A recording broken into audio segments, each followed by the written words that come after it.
Hey, Mish here. Responding to the third set of questions for the education discussion.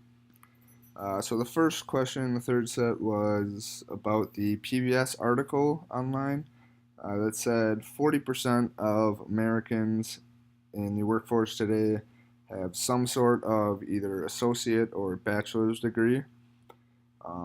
Personally, in my experience, I would say that's a pretty fair estimate.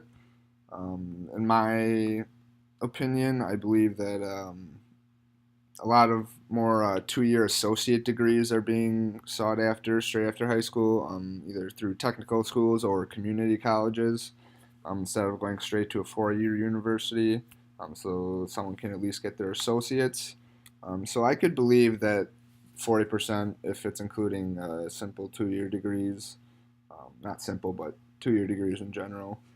Um, the second question was about the racial differences in the percentage of degrees. Um, I can honestly believe it. A lot of the larger cities across America, the more segregated cities such as Milwaukee, New York, Chicago, LA, cities such as those, they're very, very segregated still, extremely segregated, and most of that is with the minority groups, blacks, Latinos, Mexicans, and so forth, and they are in the lower income bracket, and they don't have all of the resources such as education to get all of or get the same education that we get here.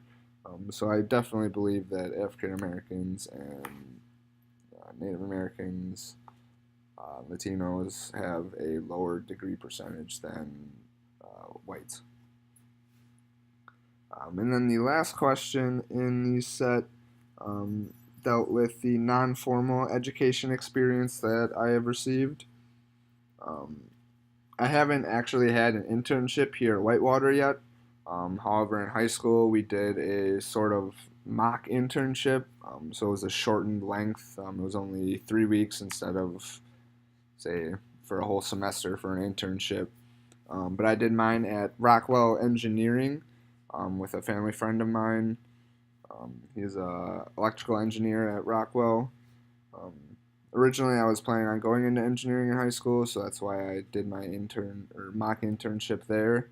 Um, it was still a great experience, seeing all the different departments and how each person or does their own work, and then as a group they come together collectively to put all the pieces together. And if something doesn't work for the component, they go back as a team then at the end instead of individually. So that was pretty cool. That's really the only non-formal education I've gotten until I do my internship this coming semester. Um, so yeah, that answers the last set of questions for the first discussion post. I will be looking forward to the next set of questions next week. See you then.